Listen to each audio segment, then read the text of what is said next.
আসসালামু আলাইকুম। এডিসি আন্তর্জাতিক চ্যানেলে আপনাদের সকলকে স্বাগতম। শুরুতেই সংবাদ শিরোনাম, এরপর থাকছে বিস্তারিত। হরমুজ প্রণালীর টোল এখন দিতে হবে ইরানি মুদ্রায়। শেষ নিঃশ্বাস পর্যন্ত লড়াই চলবে, ইসরায়েলকে কঠোর হুঁশিয়ারি দিল হিজবুল্লাহ। এপস্টেইন ও মেলানিয়ার অন্তরঙ্গ ছবি প্রকাশ করেছিলেন ফরাসি প্রেসিডেন্ট, যা জানা গেল। ইরান যুদ্ধে কারা জয়ী, যা ভাবছেন ইসরায়েলিরা। এতক্ষণ শুনছিলেন সংবাদ শিরোনাম, এখন শুনবেন বিস্তারিত। আপডেট সংবাদ পেতে আমাদের চ্যানেলটি সাবস্ক্রাইব করুন। ধন্যবাদ। বিশ্বের অন্যতম গুরুত্বপূর্ণ বাণিজ্যিক জলপথ হরমুজ প্রণালী দিয়ে জাহাজ চলাচলের ক্ষেত্রে নতুন এক নিয়ম চালুর প্রস্তাব দিয়েছে ইরান। দেশটির পার্লামেন্টের ন্যাশনাল সিকিউরিটি কমিশনের প্রধান জানিয়েছেন, এই প্রণালী পার হওয়ার জন্য বাণিজ্যিক জাহাজগুলোকে এখন থেকে ট্রানজিট ফি বা যাতায়াত শুল্ক ইরানের নিজস্ব মুদ্রা রিয়ালে পরিশোধ করতে হবে। মুম্বাইয়ে অবস্থিত ইরানের কনস্যুলেট জেনারেল শুক্রবার 10 এপ্রিল এক সোশ্যাল মিডিয়া পোস্টের মাধ্যমে এই সংসদীয় প্রস্তাবের বিষয়টি নিশ্চিত করেছে। বিশেষজ্ঞরা মনে করছেন, এই পদক্ষেপের মূল উদ্দেশ্য হল আন্তর্জাতিক বাণিজ্যে মার্কিন ডলারের একক আধিপত্য কমিয়ে আনা। ইতপূর্বে যুক্তরাষ্ট্র ও ইসরায়েলি হামলার পর ইরান যখন এই জলপথটি অবরোধ করেছিল, তখন তারা এক ধরনের অস্থায়ী টোল ব্যবস্থা চালু করে। বিভিন্ন রিপোর্টের তথ্য, সেই সময় অনেক বাণিজ্যিক জাহাজ থেকে চীনা মুদ্রা ইউয়ানে শুল্ক আদায় করা হয়েছিল। লরিডস লিস্টের তথ্যমতে গত 25 মার্চের মধ্যে অন্তত 2টি বড় জাহাজ ডলারের বদলে ইউয়ানে তাদের পাওনা পরিশোধ করেছে। এখন ইরান ও চীন মিলে বিশ্ব অর্থনীতিতে ডলারের প্রভাব খর্ব করার জন্য আরও সক্রিয়ভাবে কাজ করছে। তারই অংশ হিসেবে এই প্রণালীতে রিয়াল ব্যবহারের প্রস্তাবই আনা হয়েছে। যদি এই প্রস্তাব কার্যকর হয়, তবে হরমুজ প্রণালী ব্যবহারকারী আন্তর্জাতিক শিপিং কোম্পানিগুলোকে বাধ্য হয়েই ইরানের মুদ্রা ব্যবহার করতে হবে। এর ফলে কৌশলগত এই জলপথের ওপর ইরানের নিয়ন্ত্রণ যেমন বাড়বে, তেমনি বৈশ্বিক অর্থব্যবস্থায় বড় ধরনের পরিবর্তনের সম্ভাবনা তৈরি হবে। লেবাননের সশস্ত্র গোষ্ঠী হিজবুল্লার প্রধান নাইম কাসেম ইসরায়েলের বিরুদ্ধে শেষ নিঃশ্বাস পর্যন্ত লড়াই চালিয়ে যাওয়ার ঘোষণা দিয়েছেন। শুক্রবার 10 এপ্রিল দলটির নিজস্ব সংবাদমাধ্যম আল-মানা টিভিতে প্রচারিত এক বিবৃতিতে তিনি এই কট্টর অবস্থানের কথা জানান। বিবৃতিতে নাইম কাসেম স্পষ্ট করে বলেন, তারা আগের কোনো স্থিতাবস্থায় ফিরে যেতে রাজি নন। 2024 সালের নভেম্বরে কার্যকর হওয়া যুদ্ধবিরতি লঙ্ঘন করে ইসরায়েল নতুন করে হামলা চালাচ্ছে বলে অভিযোগ করেন তিনি।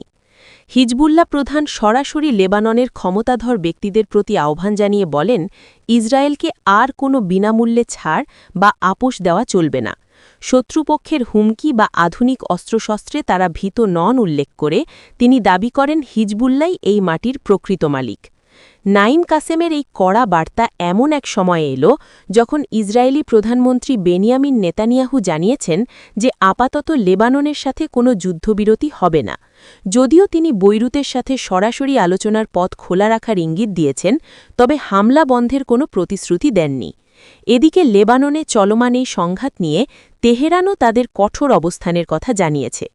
ইরানের পররাষ্ট্রমন্ত্রী আব্বাস আরাকজি লেবাননে চলমান গণহত্যা বন্ধের দাবি তুলেছেন।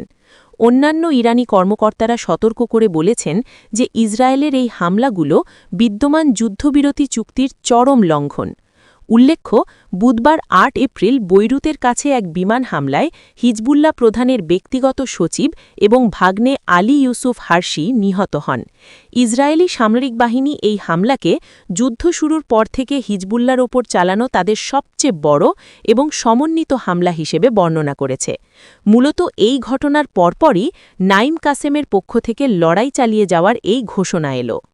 মার্কিন যুক্তরাষ্ট্রের ফার্স্ট লেডি মেলানিয়া ট্রাম্প এবং দণ্ডপ্রাপ্ত যৌন অপরাধী জেফ্রি এপস্টেইনের একটি ভুয়া ছবি ফরাসি প্রেসিডেন্ট ইমানুয়েল ম্যাক্রন প্রচার করেছেন বলে সামাজিক যোগাযোগ মাধ্যমে যে দাবি উঠেছে তা সম্পূর্ণ মিথ্যা বলে প্রমাণিত হয়েছে।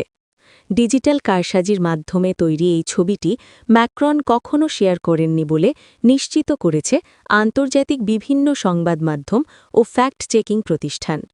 সম্প্রতি ডোনাল্ড ট্রাম্প এবং ইমানুয়েল ম্যাক্রনের মধ্যে ব্যক্তিগত তিক্ততা শুরু হওয়ার পর এই বিভ্রান্তিকর তথ্যটি ইন্টারনেটে ছড়িয়ে পড়ে। 1 এপ্রিল ট্রাম্প এক ভিডিও বার্তায় ম্যাক্রন এবং তার স্ত্রী ব্রিজিত ম্যাক্রনকে নিয়ে বিদ্রুপাত্মক মন্তব্য করেছিলেন। এর জবাবে 2 এপ্রিল দক্ষিণ কোরিয়া সফরকালে ম্যাক্রন বলেন, ট্রাম্পের মন্তব্যগুলো মোটেও মার্জিত নয় এবং এগুলো কোনো উত্তর পাওয়ার যোগ্য নয়। এই ঘটনার রেশ ধরেই গত 5 এপ্রিল থেকে স্প্যানিশ এবং আরবিভাষী বিভিন্ন সোশ্যাল মিডিয়া অ্যাকাউন্টে দাবি করা হয় যে ম্যাক্রন ট্রাম্পের ওপর প্রতিশোধ নিতে তার স্ত্রীর সঙ্গে এপস্টেইনের ছবি প্রকাশ করেছেন। অনুসন্ধানে দেখা গেছে ইম্যানুয়েল ম্যাক্রনের কোনো দফতরিক বা ব্যক্তিগত অ্যাকাউন্ট থেকে এমন কোনো ছবি পোস্ট করা হয়নি। মূলত মিশরের জনৈক সাংবাদিক নাবিল ওমরান ফেসবুকে প্রথম এই দাবিটি প্রচার করেন, যা পরবর্তীতে ব্যাপক হারে ভাইরাল হয়। বিশেষ করে এক্স প্ল্যাটফর্মে সাবেক টুইটারে একটি পোস্ট প্রায় 60 লাখের বেশি ভিউ পায়। প্রকৃতপক্ষে আলোচিত ছবিটি জেফ্রি এপস্টেইন মামলার নথিপত্র থেকে নেওয়া একটি আসল ছবির বিকৃত রূপ। 2026 সালের জানুয়ারিতে মার্কিন বিচার বিভাগ এপস্টেইন সংশ্লিষ্ট যেসব ছবি প্রকাশ করেছিল, সেখানে একটি ছবিতে এপস্টেইনকে এক নারীর সাথে দেখা যায়। তবে ছবিটিতে থাকা নারীর পরিচয় গোপন রাখার জন্য মার্কিন কর্তৃপক্ষ তার মুখমণ্ডল কালো বক্সে ঢেকে দিয়েছিল। টম অ্যাডেলসবাক নামে একটি ব্যঙ্গাত্মক সোশ্যাল মিডিয়া অ্যাকাউন্ট থেকে ওই নারীর মুখে মেলানিয়া ট্রাম্পের মুখ বসিয়ে ডিজিটাল কারসাজি করা হয়। পরবর্তীতে ব্যঙ্গাত্মক অ্যাকাউন্টটির পক্ষ থেকেও স্বীকার করা হয়েছে যে ছবিটি এডিট করা। মার্কিন বিচার বিভাগের ওয়েবসাইটে থাকা ছবির কোড এবং ভাইরাল হওয়া ছবির কোড মিলিয়ে দেখা গেছে আসল ছবিতে মেলানিয়া ট্রাম্পের কোনো অস্তিত্ব নেই। মূলত দুই দেশের রাষ্ট্রপ্রধানের মধ্যকার কূটনৈতিক ও ব্যক্তিগত বাদানুবাদকে পুঁজি করে একটি মহল এই ভুয়া ছবিটি ছড়িয়ে অপপ্রচারের চেষ্টা চালিয়েছে। তবে ফ্রান্স 24 অবজারভার সহ একাধিক ফ্যাক্ট চেকিং সংস্থা নিশ্চিত করেছে যে ম্যাক্রন এমন কোনো অমর্যাদাকর কাজে লিপ্ত হননি। ইসরায়েল ও ইরানের মধ্যকার চলমান যুদ্ধে যুক্তরাষ্ট্র ও ইসরায়েল বিজয়ী হয়েছে বলে মনে করেন না অধিকাংশ ইসরায়েলি নাগরিক। বৃহস্পতিবার 9 এপ্রিল প্রকাশিত একাধিক জনমত জরিপে উঠে এসেছে এমনই চাঞ্চল্যকর তথ্য। একই সঙ্গে দেশটির একটি বড় অংশ বর্তমানে কার্যকর হওয়া যুদ্ধবিরতিরও ঘোর বিরোধী।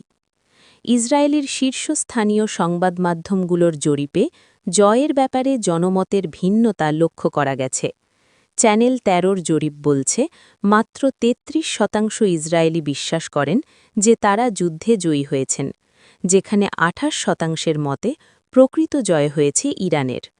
চ্যানেল 12 জরিপে এই জয়ের হার 30% এবং কান 11 জরিপে তা আরও কমে মাত্র 25% দাঁড়িয়েছে।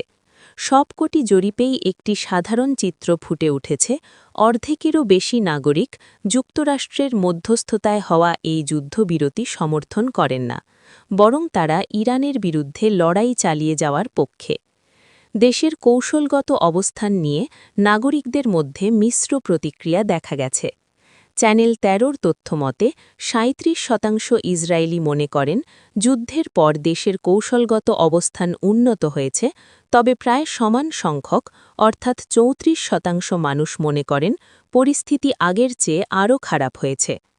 এই জনমত জরিপের ফলাফল ইসরায়েলি প্রধানমন্ত্রী বেনিয়ামিন নেতানিয়াহুর জন্য বড় ধরনের এক রাজনৈতিক চ্যালেঞ্জ হিসেবে দেখা হচ্ছে, বিশেষ করে নির্বাচনের বছরে যখন তিনি বারবার ইরানের বিরুদ্ধে পূর্ণ বিজয়ের দাবি করছেন এবং মধ্যপ্রাচ্যের চেহারা বদলে দেওয়ার অঙ্গীকার করছেন, তখন খোদ নিজ দেশের জনগণের এই অনাস্থা তার নেতৃত্বের ওপর বড় চাপ সৃষ্টি করতে পারে। মূলত সামরিক বিজয় এবং কৌশলগত সাফল্যের যে চিত্র সরকার তুলে ধরার চেষ্টা করছে, সাধারণ ইসরায়েলিদের ধারণার সাথে তার বড় ধরনের ব্যবধান এই জরিপগুলোতে স্পষ্ট হয়ে উঠেছে।